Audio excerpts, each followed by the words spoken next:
captured and carried into a foreign land. And in the foreign land, the king threw him to the lion's den because he wouldn't do what the king said do. What was that? Stop praying. He did not get killed. Right?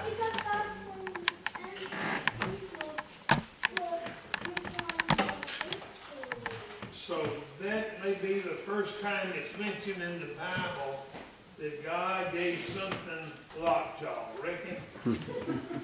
And you know why they couldn't eat Daniel?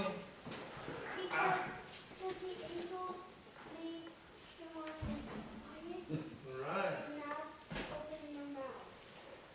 I guarantee it. And when God angel stopped the lions, didn't sure did. Right. So you know, when we know something is right, we need to do it. And if God doesn't protect us, that's all right too. But most of the time, He will. So help us to have a backbone like Daniel did, okay? And pray wherever we are. Something happened to Ann and I the other day. We were in a restaurant, and we always bow our head and have prayer. After we got through praying, this woman at the table next to us came over and said, I want to thank you for saying blessing over your food. And while she was doing it, she picked up my ticket. That's the first time I've ever had that happen. But I thought that was so nice that she thought it was good for us to have prayer. It is good for us to have prayer anyway. God help us that we may be thankful people wherever we are for what you do for us. In Jesus' name, amen. Amen. I would like to say that the offering today is wrong. We've already heard. Oh, you told that while I was downstairs. It's supposed to be a tree. That's 174.35. But He's already pointed that out. I told him to do it. He obeyed. He For obeyed. one time, he listened. You put your 10 cents for me. It's there. I got it in a grocery bag. Right. I just. It's okay. We've had worse things happen. I didn't want y'all to That'd think be I awful king. was lying. We wouldn't know. Who's gonna know? Well, next week you'll be right, because I'll have that free. It sounds to me like we had two confessions, one from the husband and one from the Lord. All right, I want us to think about Psalm 100, 1 through 5. The whole psalm this morning. You know, as I am thinking about a picture I saw recently, I just got to stare. I showed it to the Sunday school class. It was a picture of a turkey. And the turkey said, back off, Santa, this is mine. And so I've been thinking about Thanksgiving a whole lot lately. Of all people in the world, I think we in America ought to be at the top of the list of people who are thankful for what God has done for us. And this is a song of Thanksgiving. Make a joyful noise. One translation says, shout for joy unto the Lord, all the land. Serve the Lord with gladness, enter his courts with his presence with singing. Know that the Lord, he not we ourselves. We are his people and the sheep of his pasture. Enter into his gates with thanksgiving and into his courts with praise. Be thankful unto him and bless his name. For the Lord is good. His mercy endureth, or his mercy is everlasting, and his truth endureth to all generations.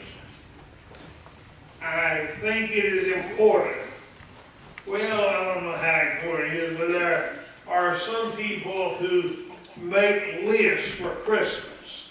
And some people make lists for New Year's resolutions. But I think there's a list that we all need to make. A list of Thanksgiving.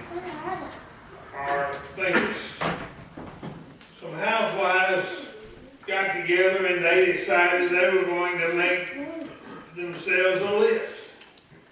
And one encouraged them to put on the list, I thank God for automatic dishwasher so I can be out of the kitchen before my family comes back for after dinner snacks.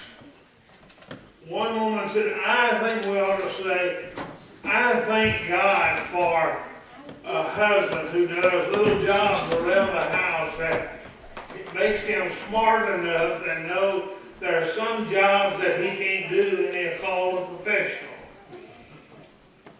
One woman said, well, I think we need to thank God for children who put away their things and clean up after themselves. They're such a joy to have around. And you really hate it when they go home to their parents. Teenagers, thank God for teenagers because they teach you a new language.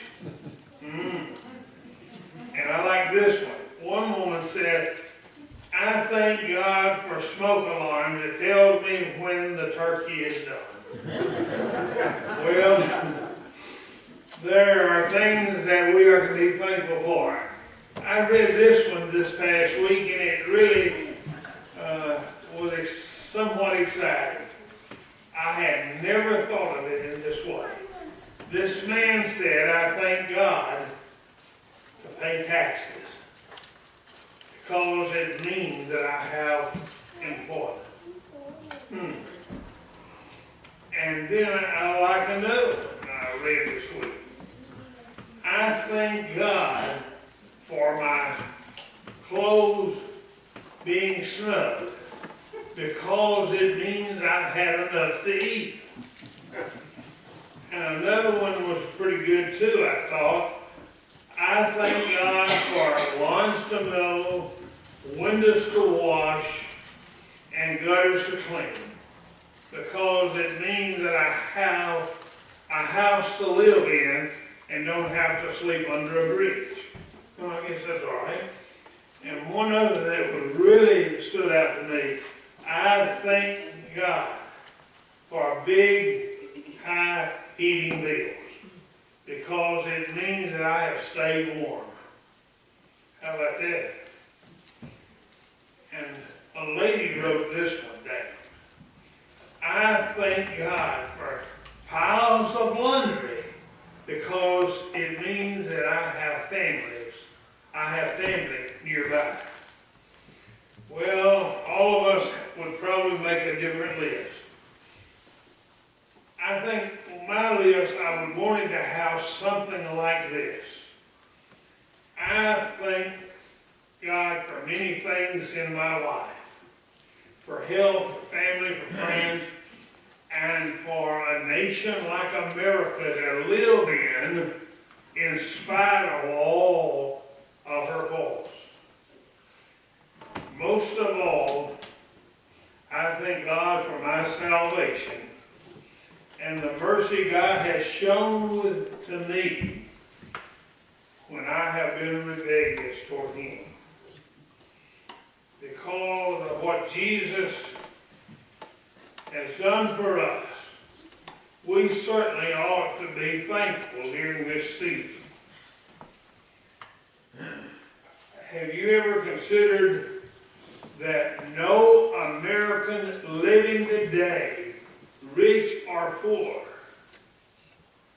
was any more impoverished than those first pilgrims were? They had no permanent house to live in. And the food they had to hunt to get it. They couldn't just go to the grocery store and buy it. And they had no money. And if they had money, they wouldn't have any place to spend it. They had no amusement except what they could think up for themselves. They had no Facebook or internet to communicate with their families back in England. But they did have four things. If you had called them impoverished, you probably would have been put in stocks. What were the four things they had? First of all, they had initiative, they had courage, they had a willingness to work, and they had a boundless faith in Almighty God. A boundless faith in God. That sounds strange today, doesn't it? With so many people trying to destroy our faith in God. Trying to strip the very foundations of our nation in the conviction that we are one nation under God. The Declaration of Independence, I memorized it when I was in school like most of you did. We hold these truths to be self-evident.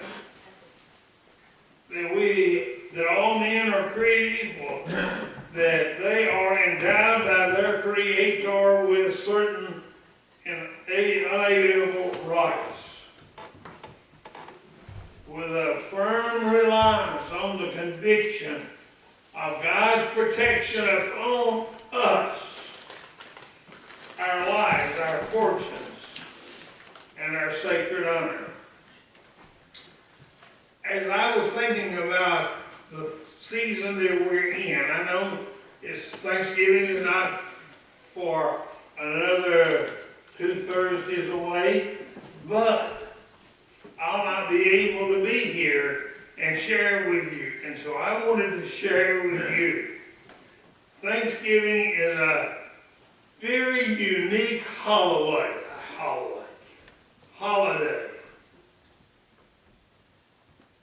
It does not remember any battle. It does not remember anybody's birthday or anniversary. It's simply set aside so that we will be at least one day reminded that we need to be thankful to God.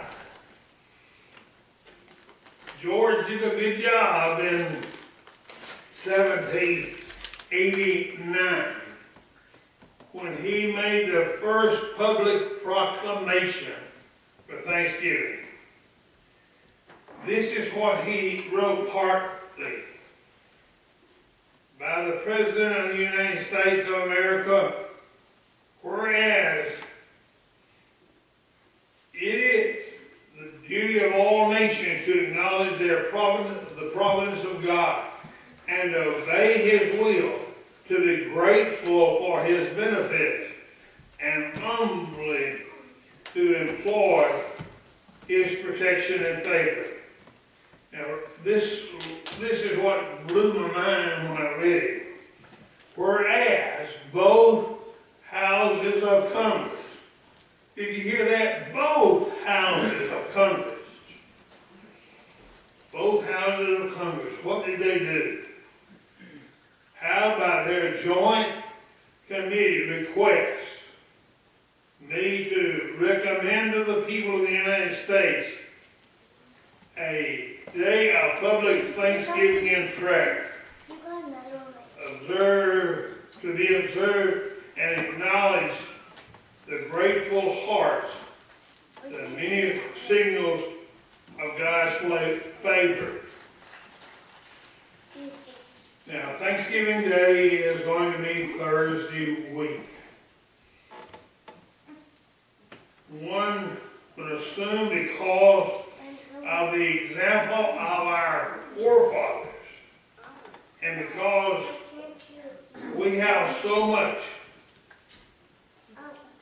we ought to be thankful.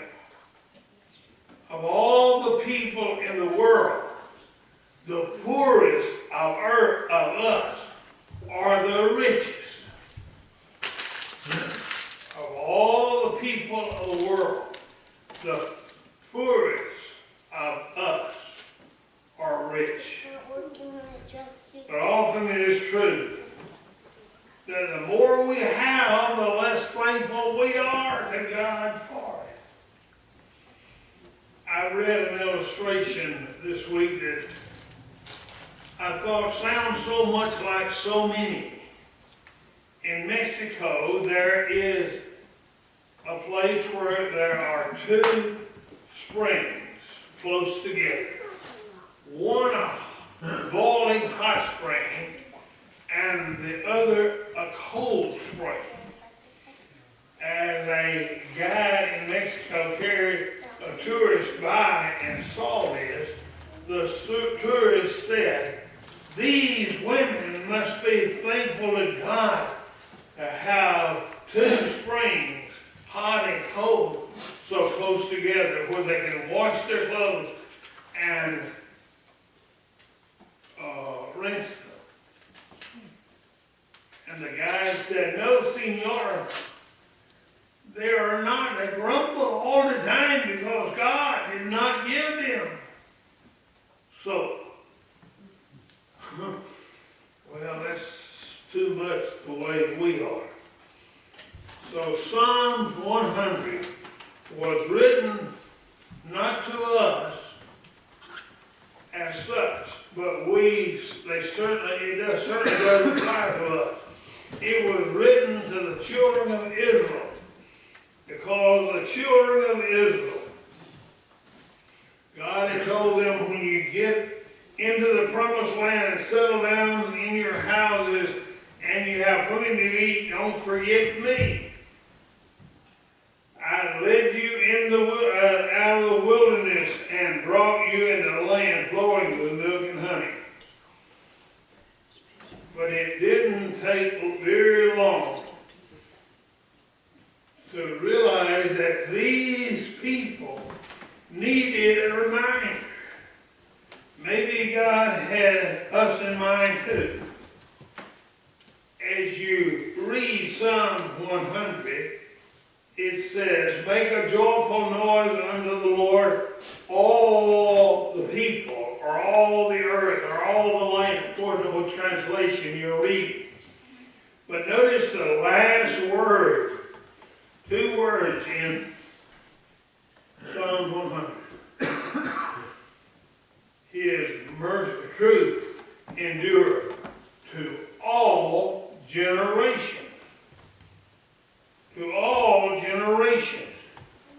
The message of Thanksgiving is so deep within and so wide that it applies to every person, everywhere. It is sad that we are the only country in the world, except two others, that have a Thanksgiving Day. Do you know what two other countries have Thanksgiving?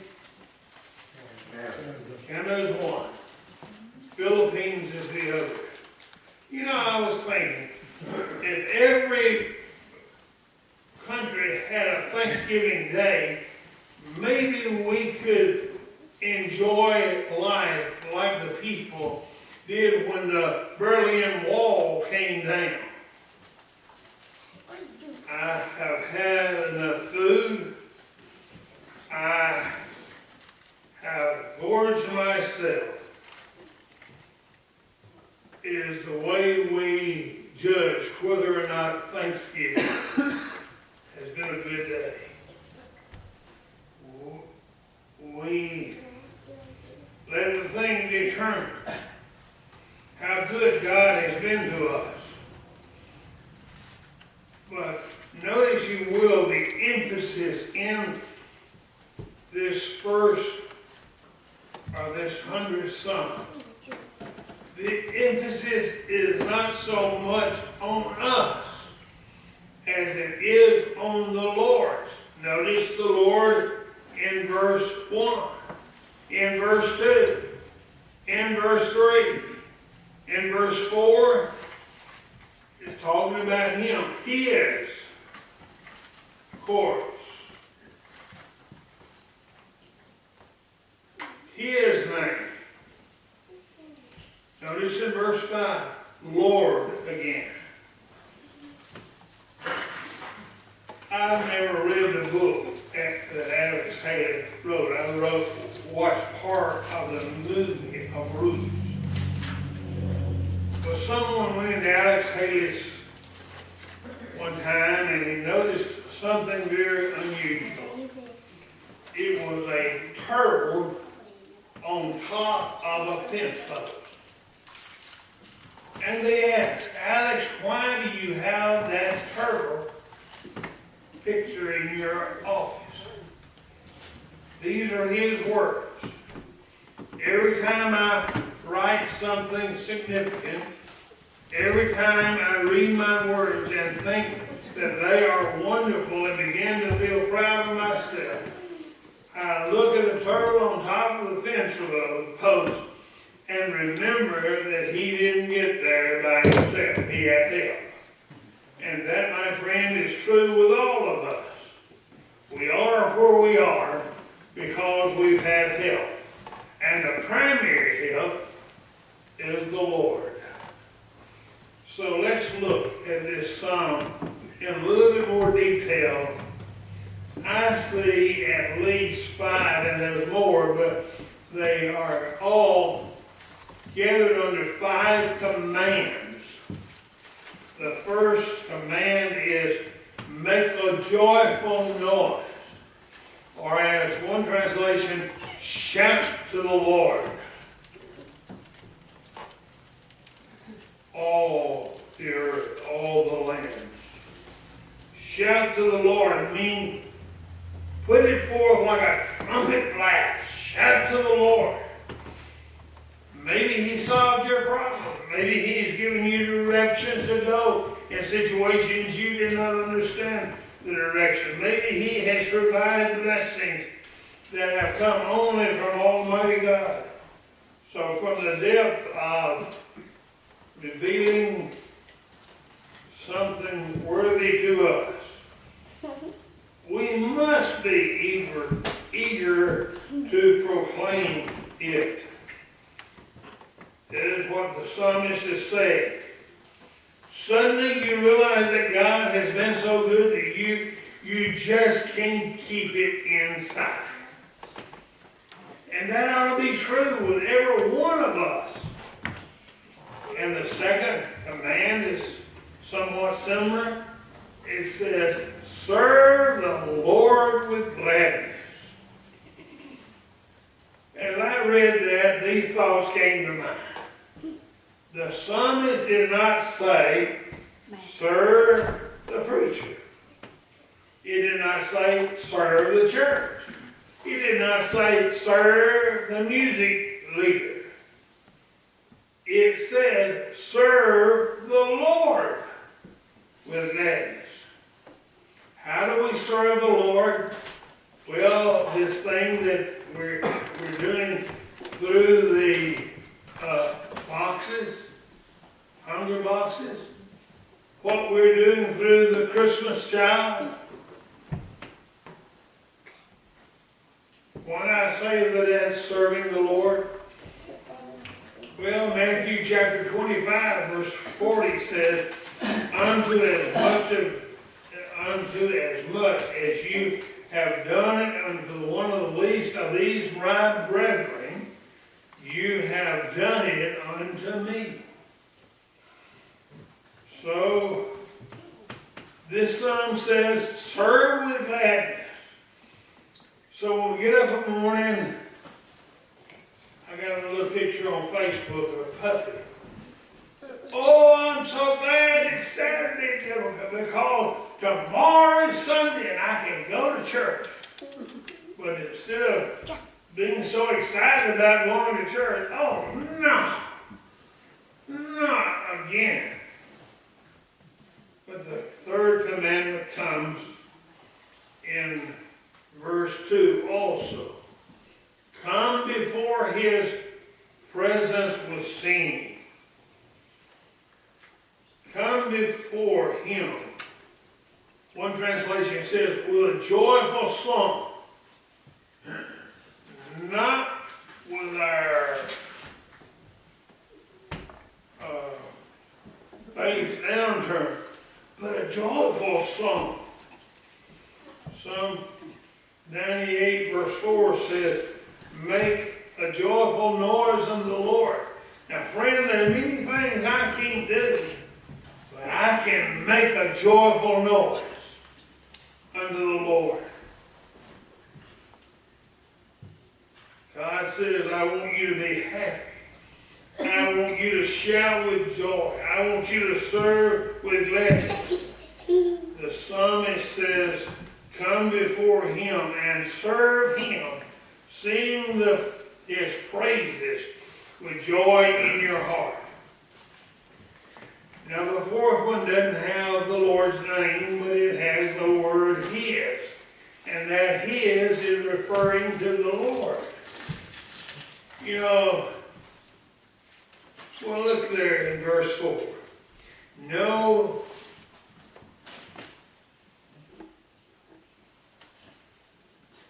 I got a little bit ahead of it. Know that ye are, that the Lord, he is good, and he that hath made us, and not we ourselves. We are the people, his people, and the sheep of his pasture. You know, God made each one of us. These old bones sometimes they crack and pop. But God has put sinew between the bones. He put skin over our flesh. God made us inside out. God made me. Some of you say, oh no, surely not. But he did. Well, just look. I'm not too good looking. I'm not too outstanding in any way. I'm just a faithful father and a faithful husband. But you know what? God made you too. Sometime in the past, God needed somebody just like you. Like he needed somebody just like me. But the thing about it is, according to verse 3, he is not through with us yet. He's still working on us. He's not satisfied when somebody, as Miss Ann did the other day, ran a stop sign. And I'm sure somebody's temper got upset. But fortunately, nobody was right close when that happened. He's not satisfied our weakness when we yield to temptation. Paul said in Philippians chapter 1, verse 3 and verse 6, I thank my God upon every remembrance of you. Now here's where he's still working on us. Being confident of this, that he who began a good work in you will carry it on to the completion unto the day of the Lord Jesus Christ. And that verse says also, we are his people, the sheep of his pasture. But most of us would rather be the shepherd than a sheep. But if we were the shepherd, we would not really know where to find clear water.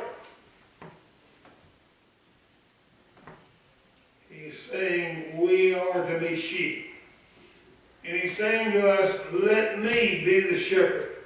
I will lead you beside still waters and green pastures. And then the fifth command is, enter into his gates with thanksgiving and his courts with praise. Give thanks to him and praise his name. For the Lord is good, and his love endureth forever. His faithfulness continues through all generations. In the Old Testament, the temple symbolizes the presence of God. The temple is gone, so God is everywhere now. Now that temple is no longer in existence. But when we come to church, and we often call the church a sanctuary, indicating where God is. But God is with you when you're driving down the road. God is with you when you're at work. God is with you in every moment of your life and in my life. That is a source for our thanksgiving. I've often wondered in my own life of unthankfulness so much, what if I never saw a flower bloom because I grumbled about God sending the rain? What if God stopped loving me because I failed to love others? What if God took away his message because I refused to listen to his messenger? What if God did not bless me today because I did not thank him yesterday? What if God answered our prayer the way we answer his call to do service for him? What if God decides to stop leading us tomorrow because we would not follow him today? Oh, our prayer needs to be often, oh Lord, help us to be thankful that you do not treat us as our sins deserve, or repay us according to our iniquities. I pray this Thanksgiving season will be a very meaningful one to you and your family. I would encourage you between now and Thursday week to read again several times Psalms 100 and see if you are keeping these commands that he has given us to be thankful. Now we offer an invitation. If there is a decision that you need to make as we take our hymn books and turn to hymn number 300, would you make that decision right now?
sing the truth. Lord, without you, we are nothing. Help us trust you.